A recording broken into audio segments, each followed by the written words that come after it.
Hello friends, welcome to my channel. এসে গেছে একটা ছোট্ট মিনি ব্লগ নিয়ে।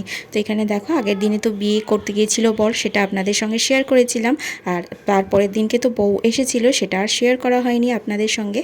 তো একেবারে চলে এসেছি ভাত কাপড়ের দিন। এখানে দেখো, বউকে বর ভাত কাপড় দিচ্ছে। এই সিনটা আমার বরবাবু এদিক থেকে ক্যাপচার করছিল, আর আমি এদিক থেকে। তো খুব হাসাহাসি হচ্ছিল। এখানে মামুনি বলছিল সমস্ত কিছু বলতে, যে কিসের কিসের দায়িত্ব নিচ্ছে। তো ওরা সেটাই বলছিল। আর বর তো একদম ভীষণ খুশি। তো দায়িত্ব নিচ্ছে এরকম বলছে। তারপরে এই যে দেখো, ভাতের দায়িত্বটা নিয়েছে, তারপর কাপড়টা দিয়েছে। তো কাপড়ের দায়িত্বটাও এবারে নেবে। ভাত কাপড় দুটো একসঙ্গে দায়িত্ব নিতে হয়, আপনারা সবাই জানেন। তো এই দেখো, আমার বরবাবু বারবার ক্যামেরাতে ক্যাপচার করছে, কারণ ক্যামেরাম্যান সেই দিনকে আসেনি, ওকে বলে দিয়েছিল একটুখানি ক্যাপচার করে ক্লিপটা পাঠিয়ে দিতে। তারপরে সোজা চলে এসেছিলাম বিকালবেলা আমি একটা গ্রাউন পরেছিলাম, আর এইভাবে সেজেছিলাম।